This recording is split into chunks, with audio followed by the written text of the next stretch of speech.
Well, hey everybody, what is up? Happy Easter. It is just so great to have you with us for this Easter teaching, and happy Easter. We're just so thrilled that you could join us today or listening in. Obviously, this is a big weekend in the church calendar, and this whole weekend has been beautiful, just hiking together, taking communion together, many of you. And then today, celebrating resurrection, celebrating an empty tomb. Christ is risen. He's risen indeed. And what a day to join in. So thanks for joining. Thanks for hitting play, joining in with us. We love you guys so much, and so much love from our community to you as you join us. With all that said, we're going to jump right into today's Easter teaching. And if you want to follow along and open up your Bible with us, we're going to be in Genesis chapter 3. And you're like, wait, John chapter 3? Like, isn't John chapter 3 the kind of the Easter thing? Genesis chapter 3 is actually where we're going to be. Don't worry, it's not going to be too long. I promise. You're like, we're starting in Genesis. What does that mean? Don't just hang with me. It'll be good. I promise. Won't be too painful, hopefully. And then if you want to keep your thumb in your Bible and have Colossians 2 ready as well, or your search wheel ready at some point, we'll end in Colossians 2. I think it's important as we talk about how Easter fits into the big story of God to just be reminded of a couple essential things that shook up early on in our Bibles, because Easter does kind of fit in. It is the centerpiece of a larger story that's at hand and how God is moving and working in the world. If you know the Hebrew creation story, it starts in a garden, and really that is an image. I know I don't squiggle as well as the Bible Project, but here's a little visual just to give you a little visual. The story starts in a garden. But even more so than a garden, really the imagery we get is that this garden where God is walking in the cool of the day with his creation is his temple, is really his first temple, heaven and earth together. All the sights and sounds and images would actually be carried forth later on to Israel's story when they would have a tabernacle and a temple. All the images within that particular tabernacle and temple really push back to Eden. Eden is the first cosmic temple, and you see here that it is heaven and earth together, God space and human space together, flourishing together. I always say there's sex without lust, there's food without gluttony, there's wine without alcoholism. This place is teeming with potential and beauty, and it's God walking with his creation in shalom. And if you know the story, obviously we talk a lot about this. It doesn't last very long. The Satan comes into the story, and he's pretty crafty at deceiving proto-humans into kind of into sin, into rebellion against God, kind of placing in their minds that if they do certain things, they can be like God. And of course, the human heart was bent to kind of rebel and try and become their own God.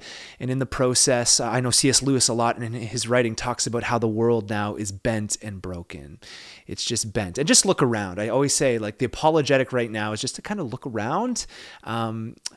It's pretty apparent that something is off, if you're with me. There's something in creation from all that we see in our brokenness that is off. And so at the very fabric of who we are as humans to the creation, there's something off. So it starts in a garden. Rebellion leads to this kind of place and space where God's space and human space are taken apart, are torn apart. And here we are in an age of a lot of not so great things. I mean, even this morning as I was waking up, I was thinking about how, I wake up and there's chocolate and coffee and it's pretty comfy cozy. But we have brothers and sisters around the world. I think of like in Ethiopia. I think of obviously brothers and sisters in Ukraine who are in war-torn places. You just look around and we begin to see that even just at a philosophical level, things feel at least as though things feel like they are as not as they should be, if you're following me. In and amongst kind of the fall, one of the things we get a picture of in Genesis 3 is that God actually says to the Satan, to the serpent in this story, he says some things. If you open up with me, start in verse 14, Genesis 3:14, it says this: "So the Lord God said to the serpent, because you've done this, cursed are you above all livestock and all wild animals. You will crawl on your belly and you will eat dust all the days of your life. And I will put enmity between you and the woman and between your offspring and hers." And then there's this little line that actually gives us like foresight to what would happen in a fallen age. This is what God says to the serpent. He will crush your head and you will strike his heel. He will crush your head and you will strike his heel. Now, this is a picture of the cosmic battle that even at times manifests itself on earth between God and his kingdom and his goodness and his glory, and the Satan and what we would call the powers and principalities. That this is actually like a picture for us of what this age would be like. Back and forth. He will crush your head. There was a picture that a Messiah, God would actually embody a Messiah that would come and deal with the Satan and his minions and the powers and principalities once and for all. But it would be back and forth. That evil would be nipping at the heel of God. Yet the picture is that someday something would be coming where God would crush the head of the enemy. And so with this, and we lack this a lot. I know you're thinking, man, this is Easter. Isn't it like pastel time? Shouldn't we be like happy? Sorry, this is actually part of the story. I think we need to talk about this. And sorry, I didn't wear pastels. I am almost 40 now, so my wardrobe is basically everything black. Like you literally open it up. I have 5 outfits. They're all black. Okay, so from hoodies to jackets to shirts. It's just the life of an almost 40-year-old. My apologies. No pastels. But we do need to talk about this. And one of the things that we sometimes lack in the Western context when we talk about Easter and the story of God is a theology of the powers and principalities. One of the questions that fundamentally comes up a lot when we think about God is who is in control, right? Who is in control? Paul in Ephesians 2 basically says that the Satan that manifests itself in the garden, as we saw as a serpent, is the ruler of the kingdom of the air. That's the picture of the Satan. Again, happy Easter. So glad you're joining us. John, 1 John would pick this up as well. John says this, 1 John 5:19, we know that we are children of God and that the whole world is under the control of who? Yahweh, the God of the Bible? Well, John looks and goes, no, the whole world is under the control of the evil one, right? That Paul, John, they describe the Satan as a prince with power, and the world is under his control. This is actually part of the story. I know I've already thrown up the image, but a good picture of like certainly God, Yahweh reigns and rules, but under him, there are the powers and principalities and the Satan that have taken control of the age in which we live. And we have to tell that story as we kind of move towards death, the death of Jesus and resurrection, because a lot of times we attribute control to God, and yet we see over and over in the scriptures that through and in this age, the powers and principalities and the Satan is actually ruling. God is sovereign over all. Obviously, we lean into this beautiful thing, but it's interesting even in the word sovereignty, there's layers to that word. We're a sovereign nation right now that we live in, and no, I'm not saying God is Justin Trudeau, but obviously our rulers don't make every meticulous decision for us and our families. They don't decide what we eat for breakfast or, whatever it is in our homes, and yet we still are a part of a sovereign nation, and yet God here in love is always stretching out his arm, his outstretched arm to invite people into his love and his grace, and yet the powers and principalities are at play. Now, with all that said, take a deep breath, okay? It's Easter, take a deep breath. One of the questions that comes up a lot is the question, is God good? Right? Is God good? Or is God faithful? It was fascinating. Last week, actually, our team was setting up and the worship team was there and they were preparing and people were setting up. And so we were getting ready for the morning and they were practicing this song and it has a song lyric in it. And the lyric goes like this. The lyric says, I'm still in your hands. This is my confidence, God. You've never failed me yet. And as we were practicing this, the team it was really a beautiful, I actually think this is wonderful and beautiful. We need to be wrestling through this. Somebody asked the question, can we really sing the reality that God is faithful? Like, can we actually sing this? Like, are we able to sing this like honestly? Because I think, and it's true, obviously, many of us feel at times that God has kind of let us down. And when we talk about faithful, sometimes it's just easy to look and go, are we really sure that God is faithful? Can I actually sing, "You've never failed me yet"? And it was actually a really awesome, I think it was short, but it was a really good discussion around something that's important that we need to wrestle through. Is God good? Is he faithful? Amongst all the pain and everything that we experience in this age, is he actually good? And this really resonated last week for me because I've been thinking a lot the last year, but even more so over the last few years. The last few years have been the hardest years of my life. So much pain, so much disappointment, so much wandering. At times, really questioning God, wanting to, I don't know if you call it place blame on him, but kind of direct things his way for some of the not so good things in my life. And I would imagine that I'm not alone. And so as we were dialoguing through, can we actually sing "You've Never Failed Me Yet"? There's part of me that still lives in this reality that at times I kind of want to point either my anger or my disappointment towards God. And again, I would imagine there's many kind of in the same boat. But one of the questions I've just had to come around and have been refined in this as I've been thinking about this is just who's in control, one, and who are we directing? At least I'll talk for myself.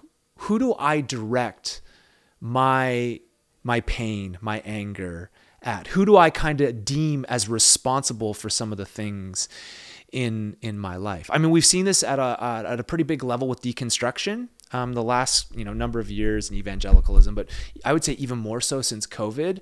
And we are all, by the way, here for doubting and bringing your pain, your fear, your anger, whatever it is to God. We're all for that. We actually did a series last summer where we looked at deconstruction, and I think part of the Christian journey is doubt at times, is questioning, is wrestling through things and wrestling through our pain. So we're all for that. But it's interesting right now, especially even how this is kind of playing itself out online. A lot of deconstruction right now, and I'm talking about myself too because I've been going through this, looks more like Calvinism, and it often looks more like the prosperity gospel than it does biblical theology. And by the way, I'm not pointing fingers at anybody. I'm talking to myself. But really, when you think about it, a lot of times our disappointment in God and some of our deconstruction, when we point to God as kind of maybe unfaithful or someone that has kind of let us down, it can often look more like Calvinism or the prosperity gospel. What do I mean by this? Well, I know I'm oversimplifying, but the Calvinistic kind of worldview comes to the scriptures and says God is in control, like he's meticulously in control. With every decision, he ordains good and evil, even right down for a lot of people in this kind of worldview. And these are Christians, they're great people, but would think that even before the foundations of the earth, God has chosen our eternal kind of destiny, where we're headed. Heaven, hell, whatever that is, God's kind of chosen before. We have no say in it. He's the one that saves us. And it comes from a real posture that God is in control. And though a lot of people probably deconstructing don't see themselves as this, probably anti this, when you think about it, when we come from a posture that says God is in control, then when evil or there's not so good things or there's suffering in our lives, what we tend to do then is we just kind of tend to blame God, right? And this is not pointing at you. This is kind of looking at my own story, my own journey. Sometimes I can kind of just be like a pseudo-Calvinist in my ideas because when I'm disappointed, I want to kind of aim that disappointment. I want to aim that anguish at God as though he's responsible for every little thing, right?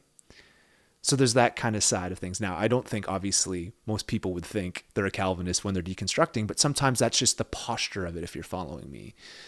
The other side can be the prosperity side of things. I'll speak for myself again. Again, the fingers are going inward. I'm doing my own self-reflection here, but I think of my own life, often my disappointment with God very much looks like the prosperity gospel. I mean, I get up in front of people and tell people how bizarre and how backwards the prosperity gospel is, but sometimes in practice, when God doesn't kind of meet my standards or do the things that I want him to do for me, or I walk through seasons of pain, I just kind of want to, push it on him, look to him as the one who's responsible. And so again, I know a lot of people aren't thinking, like my deconstruction looks like Calvinism or the prosperity gospel, but it's just, I think, an important critique that needs to be made, because that's at least how sometimes I want to posture my heart. I want to kind of shift the blame a certain direction or find my disappointment in a certain kind of direction. But the question is, again, like, we got to ask, who is in control? And when we talk about suffering and pain and we talk about, is God good? I've just come more and more alive to the reality that I can sing this line. I can sing to God, "You've never failed me yet," because when I kind of put my direction, my attention in the right direction, I see at times, at least in my own story, that I put it like this: I've kind of had the wrong guy in the past. And listen, no emails here. Listen, I know that there are both genders, both masculine and feminine pronouns for God in the Bible. So that's another time. Okay, we'll talk about this some other time. But for now, just the reality that at times I've had the wrong person, right? I've wanted to direct or deem responsible this guy, when in reality it's been the powers and the principalities. And listen, I'm not talking about seeing a devil or a demon under every doorpost, as the classic kind of church saying is. I'm not talking about that. But because we lack oftentimes a theology of the powers and principalities, we just simply assert that God's in control of everything and ordaining the not so good things in my life, not realizing that there are the powers and principalities at play that are a part of this thing. And so when I come to that realization, and this has been my own journey. The views, what do they say? The views expressed in this talk are more my own than the organization's. I'm just saying I have grown in this idea as in my own pain, my own stuff that I've been working through, my own disappointments. Maybe I've had the wrong guy for a while. And coming to the realization that I can sing, "You've never failed me yet," because when I direct who's responsible and what's responsible, I begin to see the goodness of God in that he hasn't. He's been giving his outstretched arm in and amongst all the chaos and everything that's gone on. And I so easily sometimes want to direct my attention to him being responsible when there could be other things at play. So I can sing that. Now, I'm not saying that you got to sit here and that should be for you, right? I think all of us are on our journey with this and wrestling through this. And maybe you do come from more of like a, whatever you call it, a Calvinist kind of worldview. There's lots of great Christians, and maybe you come from that posture where God does ordain everything, and even before the foundations of the world makes decisions kind of that are out of your control. I mean, there's lots of Christians that kind of buy into that, and that's fine. You're thinking we're talking about Calvinism and the prosperity gospel and Easter, but maybe you come from that space. But I will say that sometimes then when we get disappointed, of course we have to direct that to God, right? Because if he's in control, he's pulling every lever and string, then really he is responsible for the bad stuff. I've come to the reality that in my own journey in this, that maybe I had the wrong guy, right? Maybe I had the wrong guy. Maybe I had the wrong person, if you know what I'm saying. So with this said, listen, as I think through this, it's fascinating to me that in this story, right, like especially pre the cross and in the age that we live in today, I've come to the realization God is not creating chaos, nor is he perpetuating sin or kind of, pushing us into a realm of chaos. I think the powers and principalities are at play for that. I think us as in our own humanness play a responsibility in our own free will and our own decisions sometimes. But what I love about this whole thing is that though God didn't create the chaos, God isn't responsible for the chaos, he still welcomes us to come to him, and he bears it. I mean, even in the life of Jesus, this is what's so fascinating. Humans, in their pain, their suffering, their broken dreams, you see all the things that are going on around us in a very broken world, and yet God still welcomes our doubts. He actually places them upon himself, still welcomes our fear, still welcomes our disappointment, still welcomes death, wrestling through the death of a loved one or a broken relationship or whatever. He welcomes that upon himself. He actually receives that. Now think about Easter. The same thing for Easter. Here we are, finally to Easter. God did not ordain the chaos per se. He did not, in all the disorientation in our world, he wasn't out here just like inflicting things. He's not up in heaven, I don't think, going, haha, like here's COVID for 2.5 years or 10 years or whatever it's going to be. And yet amongst all of that, he didn't ordain sin and create sin in the sense of like, here it is, and here, like kind of controlling us into sin. And yet what does he do? Through the cross, he takes it all on himself anyway. Almost like a good parent, though he's not responsible, takes the ownership in our place for our sin, takes it upon himself, and brings life to us through our choices of death, and through ultimately the goal of the powers and principalities is death. Easter is all about him not creating chaos, but taking that chaos and sin upon himself in our place. This is the beauty of the gospel. Now listen as we close here to Colossians chapter 2. Listen to this, because this is amazing. In Colossians chapter 2, Paul highlights the gospel work and what's happening. And listen to what he says. Follow with me. Verse 13, he says, God made you alive with Christ, and he forgave us all of our sins, having canceled the charge of our legal indebtedness, which stood against us and condemned us. He has taken it away, nailing it to the cross. So this exchange, God dying in our place, putting self-sacrificial love on display, taking it upon himself, making us new. And then listen to verse 15. This is what it says. Paul says, and having disarmed the powers and authorities, he made a public spectacle of them, triumphing over them by the cross.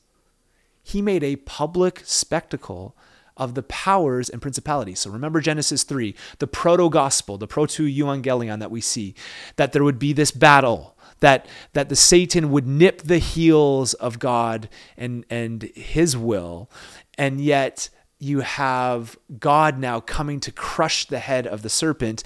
On the cross, God is dismantling and making a public spectacle of the powers and principalities. See it here? Easter, death, burial, and resurrection is in this big, grand story where Jesus has come to not only invite us in to salvation individually, absolutely, but corporately as well as a community to draw us into salvation, to say, I have dealt with death once and for all. Now you may be asking, hold on, we look around our age. Well, again, what started in the garden together, God's space, human space together, torn apart. And now through Jesus, God's kingdom is now, but it's not yet. Meaning God's kingdom is all around us. We see glimpses of his kingdom at work, but we still live in this fallen age. We still live in this present age. And yet God's on the move. New creation is bursting forth. This is what Jesus did through his life and his teaching, his death, his burial, his resurrection. He inaugurated this kingdom, and he is bringing salvation. And even here in this little not yet kind of example, soon there is a day that Jesus, the promise is, will return. And the eternal kind of vision is that God will bring heaven and earth back together in the new heavens and the new earth, and we will live and dwell with him forever. And so we live in this age where the powers and principalities are just grasping for straws. They're still at work, and we need to have that before us. But what Jesus did is he defeated death. And yes, we see death around us, but the call is into life with him. And so you may sit here and you may have all sorts of questions about your own life. You may have disappointments with God, and I totally understand that. But sometimes we just need to ask, who's responsible? Well, the responsible one for dealing with death and drawing us into his love is none other than the man, Jesus. Fully God, fully human, coming to us. And guys, I have a propensity to kind of lay blame in certain spaces and places. But what if we began to see that God, in his love, in his goodness, gave us his outstretched arm, and not only that, gave us himself in taking sin upon himself. He didn't cause the chaos, and yet he takes it upon himself. We live in this age longing for the age to come. Jesus came to dismantle the powers, And this is what Easter is partly about, is the rule and reign of Jesus, salvation being offered to you. And I encourage you, wherever you're sitting today, to receive it, to receive God's love and grace through Jesus, to turn from yourself and your sin, place it on Jesus, and come into the new family of God. I encourage you to do that. For others of you that have been on this journey a long time, and maybe there's just been a lot of disappointment, a lot of pain, listen, I can sit here and say, God, you've never failed me, because I've gone through this process of who's responsible. And maybe that's just, this is maybe a moment in time for you where you could think through that as well. Jesus, the Messiah, has come to deliver us from sin and death. And the call, brothers and sisters, is to receive it. So this Easter, wherever you're at, I pray that you would receive the love and grace of King Jesus.